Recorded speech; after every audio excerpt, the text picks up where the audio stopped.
Sur CNews et sur Europe 1. On est avec nos invités, Louis de Ragnel, chef du service politique d'Europe 1. Bonsoir Louis. Bonsoir Laurence. Nous sommes avec Pascal Delima, chef économiste dans le cabinet de conseil CGI. Bonsoir à vous, Laurence. Merci d'être avec nous. Jean-Sébastien Ferjou du site Atlantico. Nous sommes avec Lomique Guyot, journaliste CNews de JDD, et Éric Revel, journaliste. Alors bonsoir. On a tous entendu la Première ministre expliquer les grandes lignes de cette réforme. Lomique Guyot, la première chose, c'est évidemment cet âge qui passe de 62 à 64 ans. De façon à pérenniser la survie du système. C'est bien ce qu'a martelé la Première ministre. Oui, le but, c'est de retrouver un équilibre et de cesser les déficits à l'horizon 2030, avec donc dès le deuxième semestre 2030, cet âge de 64 ans pour tout le monde, ou presque, puisqu'il y a des exceptions, on va en parler. Et puis dès 2027, 43 ans de cotisation pour le taux plein. Voilà les dates qu'il faut avoir en tête. Oui. Et puis il y a cette question des régimes spéciaux, Louis de Ragnel, l'extinction de certains régimes spéciaux, les principaux régimes spéciaux. 42 à l'exception de 3. Les 3, c'est pour les marins-pêcheurs, la Comédie Française et l'Opéra de Paris. Voilà. Donc globalement, c'est effectivement l'extinction de 42 régimes spéciaux. Donc ça veut dire que toutes les personnes qui travaillent dans des entreprises qui aujourd'hui sont concernées par tous ceux qui entrent et donc qui signent un contrat de travail ne pourront plus bénéficier de ces régimes spéciaux. Mais ce qui veut dire que tous ceux qui ont signé hier ou avant-hier ou qui continueront de signer dans les prochaines semaines des contrats continueront d'être protégés par ces régimes spéciaux uniquement sur la question des retraites, parce que pour tout le reste, ces entreprises-là conservent des statuts spécifiques. Alors, très vite, on a en ligne Marc Toiti, économiste, qui a écouté religieusement la Première ministre, les annonces d'Elisabeth Borne. Marc Toiti, comment est-ce que vous qualifiez cette réforme ? Elle va permettre de sauver le système ? Elle ne va léser personne ? Ou au contraire, il y aura des gens qui seront sur le bord de la route ? Vous savez, en 25 ans que je fais ce métier, ça fait ma 6e réforme des retraites. C'est ce que je veux dire. Donc, malheureusement, on connaît le problème. C'est qu'à chaque fois, ce qu'on appelle le bouclage macroéconomique est erroné. Ça veut dire que le gouvernement table sur une croissance qui va rester durablement à 2%, sur un taux de chômage qui va baisser à 5,5%. Évidemment, ça ne sera pas le cas. Donc, on n'aura pas les recettes escomptées. Et donc, je pense que dans quelques années, il faudra faire une nouvelle réforme de la retraite parce que ça ne suffira pas. Sachant qu'il y a quand même une bonne nouvelle, c'est la suppression des régimes spéciaux. C'est vrai qu'on s'y attendait pas trop. Ça, c'est plutôt une bonne nouvelle, même si, bien sûr, c'est sur les nouveaux contrats qui vont être signés. Mais néanmoins, c'est vrai que ça reste quand même une réforme à minima. Malheureusement, je doute qu'on va réussir à atteindre l'équilibre d'ici 2030 ou les années à venir. Et donc, ce qui veut dire qu'on restera malheureusement sur un problème de financement des retraites. Je rappelle les chiffres du corps, du Centre de cotisation des retraites. Si on continue comme ça jusqu'en 2050, il pourrait avoir jusqu'à 1000 milliards d'euros de dettes liées aux retraites, notamment également les retraites des fonctionnaires. Vous savez que chaque année, l'État dépense aujourd'hui à peu près 30 milliards par an pour atteindre justement l'équilibre de l'ensemble de ces retraites et des régimes spéciaux, et notamment des fonctionnaires. Et là, évidemment, ça veut dire que nous avons déjà 3 000 milliards d'euros de dettes. Cette dette va encore augmenter. Donc, ça va dans le bon sens. On va pas, encore une fois, je pense que c'est malgré tout une bonne nouvelle. Elle n'est pas encore passée, à mon avis. J'en doute, mais enfin, il faut faire cette réforme. Le problème, c'est que malheureusement, vous voyez que dans quelques années, on y reviendra parce que malheureusement, le bouclage macroéconomique n'est pas fiable et malheureusement, on aura le taux de chômage. Aujourd'hui, on a une crise qui est en train d'arriver, qui est en train de revenir. Nous sommes en récession. Donc, dès 2023, on aura une croissance beaucoup plus faible que prévu et pendant plusieurs années. Et pareil, le taux de chômage, malheureusement, va repartir à la hausse. Donc, moins de rentrées pour financer ces retraites. Donc, le trou des retraites va quand même rester assez élevé pendant les 15 prochaines années. Une petite question, Marc Toiti. Elle a beaucoup parlé aussi à la fin, à la Première ministre, des personnes de 60 à 64 ans qui travaillent peu. En réalité, nous sommes le pays d'Europe dont les 60-64 ans travaillent le moins. Et là, elle a parlé de pratiques discriminatoires des entreprises. Il faut que les entreprises ne fassent pas partir les retraités 3 ou 4 ans avant la date de leur départ.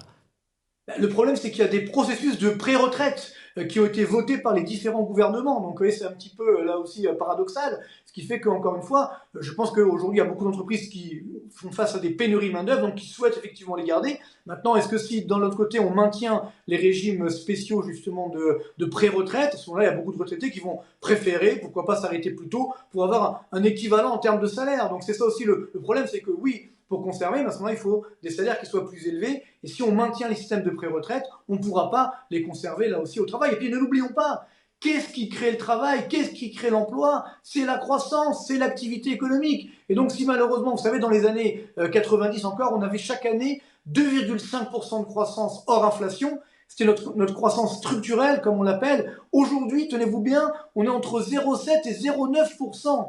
Donc là, on ne crée pas du tout le même nombre d'emplois qu'il y a quelques années. Donc ce qui fait que même pour les seniors, ça sera beaucoup plus difficile, puisque globalement, si la croissance n'est pas là, il n'y aura pas les créations d'emplois à l'arrivée. Merci beaucoup Marc Toiti d'avoir pris quelques minutes pour évoquer avec nous ces annonces d'Elisabeth Borne. Pascal Delima, vous voulez rajouter quelque chose sur la philosophie, encore une fois, développée par Elisabeth Borne? Oui, tout à fait. Alors en fait, effectivement, on voit bien qu'il y a une vraie volonté de maintenir ce système par répartition, on a bien compris.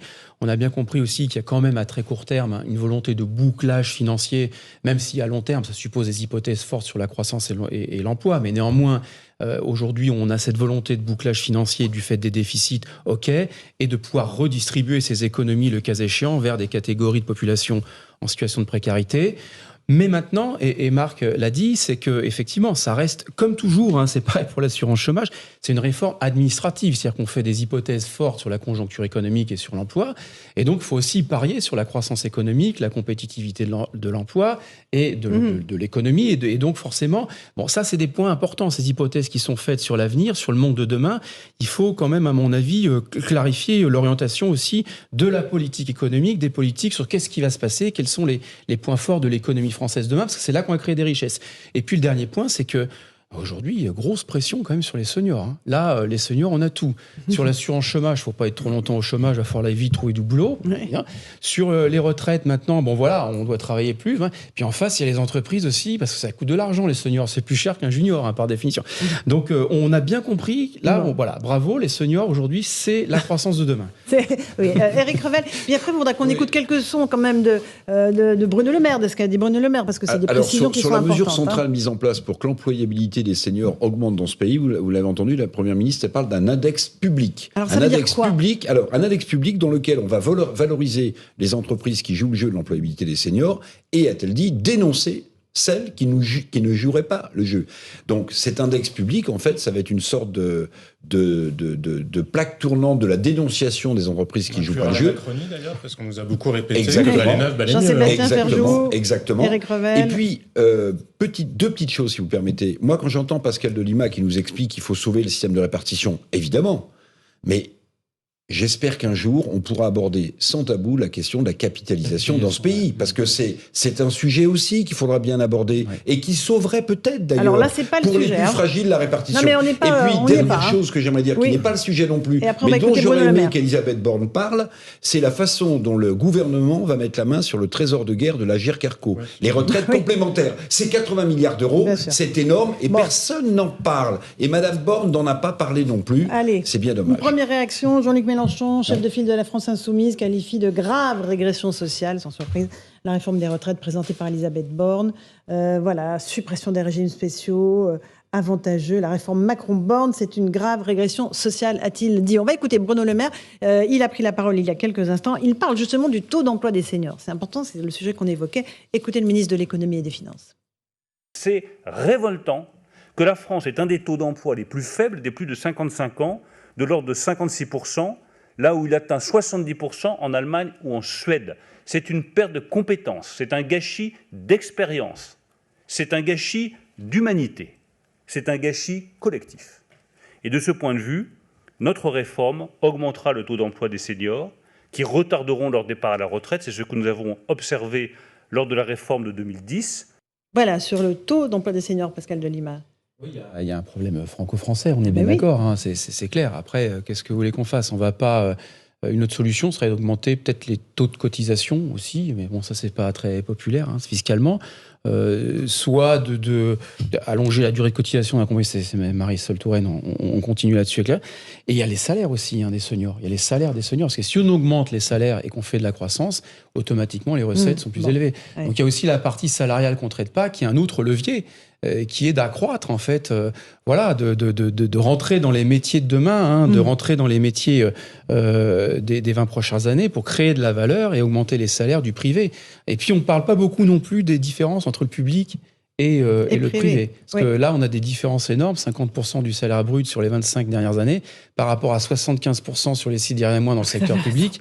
Si vous voulez, et là, il y avait un problème de justice peut-être aussi à traiter. Voilà, bon. Absolument, absolument. Réaction de Marine Le Pen à l'instant, après avoir été élue grâce à la gauche et à la France insoumise. Emmanuel Macron va tenter désormais, avec le soutien des Républicains, de faire passer la retraite à 64 ans. Les Français peuvent compter sur toute notre détermination pour faire barrage à cette réforme injuste. On voit bien Louis Dragnel du côté de la NUPS, du côté du RN, cela tonne, mais évidemment, si les LR votent cette réforme, elle va passer. Voilà, sans surprise, Marine Le Pen, on connaissait sa position, d'ailleurs, qui a été fluctuante depuis quelques années. Il y a quand même quelques années, Marine Le Pen proposait sur les retraites, la retraite pour tous à 60 ans, et puis finalement, elle a un peu amendé son projet. Et en disant que le contexte économique avait changé. Et que, voilà, parce que Emmanuel Macron avait trop dépensé, 600 milliards d'euros, bon, c'est un peu, la ficelle était un peu facile, mais bref, tout ça pour dire que Marine Le Pen, comme la NUPES, effectivement, vont mener la bataille maintenant dans l'hémicycle. Mais il faut quand même regarder le véhicule parlementaire que va utiliser, c'est un peu technique, que va utiliser le gouvernement. Ne nous perdez pas dans les détails techniques, parce que là, chacun essaie de calculer à quel âge il va devoir partir à la retraite, Louis. Ne nous perdez pas, Louis Dragnel. Le gouvernement aura 20 jours. Il y a un délai limité dans le temps pour faire adopter à l'Assemblée nationale la réforme. Et donc, globalement, il y a de fortes chances pour qu'elle soit adoptée plutôt facilement. 149.3 avec le soutien des Républicains. Mais là, concrètement, on va se le dire, tous les Français qui nous regardent, ils calculent. Ils se disent, ceux qui sont en âge de travailler, à quel âge je vais devoir partir? C'est ça, en fait, tout le contexte technique. Okay, alors, mais après 68, c'est 64 ans. Alors, oui, ça c'est clair. La première année de réforme, c'est 61. C'est 1961. La réforme va commencer à être appliquée à ceux nés en 1961, au second semestre 1961, si j'en crois ce qu'Elisabeth Borne avait dit il y a pas au premier. Et non pas au premier semestre. Quelle est sa date de naissance, Elisabeth Borne? Le 18 avril, elle est du premier semestre 61. Effectivement, elle est du premier semestre 61. Donc elle est incluse dans sa réforme ou pas? Bah non, elle n'est pas incluse dans sa réforme. Voilà, mais c'est ce que je voulais vous faire dire. Ce n'est pas voulu. Le Guyot, effectivement.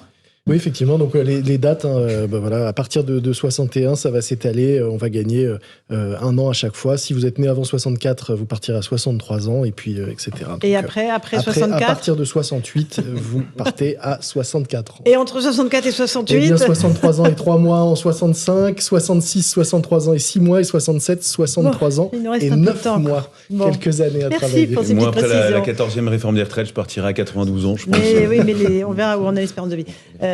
Jean-Sébastien Ferjou, un mot de politique, évidemment, parce que là, tout ce qui se joue est éminemment politique. Les LR vont être la force d'appoint du gouvernement d'Emmanuel Macron pour faire voter cette réforme. Vraisemblablement, même si on peut douter que le groupe LR en entier vote... Vous pensez qu'il y aura des... Je pense qu'il y aura une part probablement à minima d'abstention. Il y a des calculs politiques différents qui sont faits. Il y a la réforme d'une part, et après il y a la question de l'autonomie politique des LR, de la survie du parti et de sa capacité à se distinguer, à justifier son existence politique. Parce que là, pour le dire de manière un peu caricaturale, on peut avoir un Éric Ciotti qui peut, sur la forme, avoir des accents zémouriens et sur le fond, faire du Macron. S'agit-il d'un bon calcul électoral?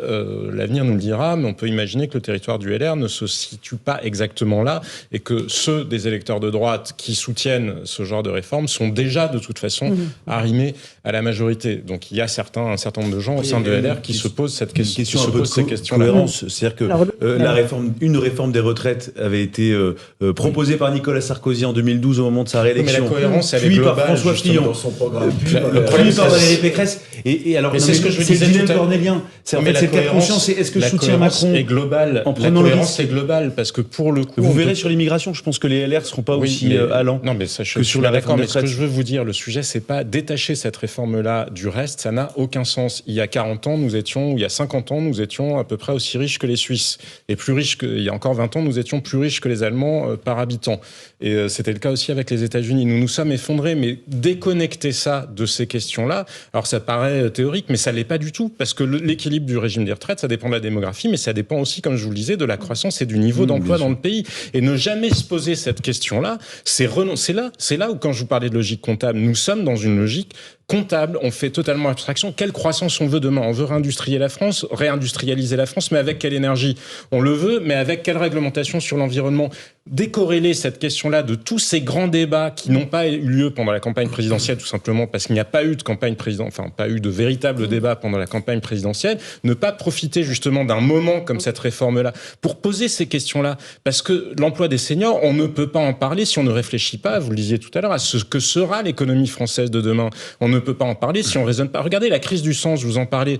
Le conflit des contrôleurs, il venait d'où, juste avant Noël? Il venait précisément du fait qu'il y a les nouveaux contrôleurs qui ne bénéficient plus du statut de la SNCF, et ceux qui sont arrivés, justement, comme ils ont un statut qui est différent, ils sont très vite repartis. Moyennant quoi, ceux qui ont l'ancien statut, ils doivent travailler plus, avoir plus de découchés, etc. Ça a produit la crise qu'on a vue. On peut toujours dire qu'on va éteindre les régimes spéciaux, mais la cohabitation, elle se passe comment dans l'intervalle? Parce que si précisément il n'y a pas ce discours qui vise à rassurer les Français dans un moment d'anxiété économique, écologique, environnementale, géopolitique majeur, moi je vous dis que c'est une logique de tableur Excel, et c'est-à-dire je fais bouger ça comme ça me produit tel résultat. Dans la vraie vie, il y a le facteur humain, ça se passe totalement différemment.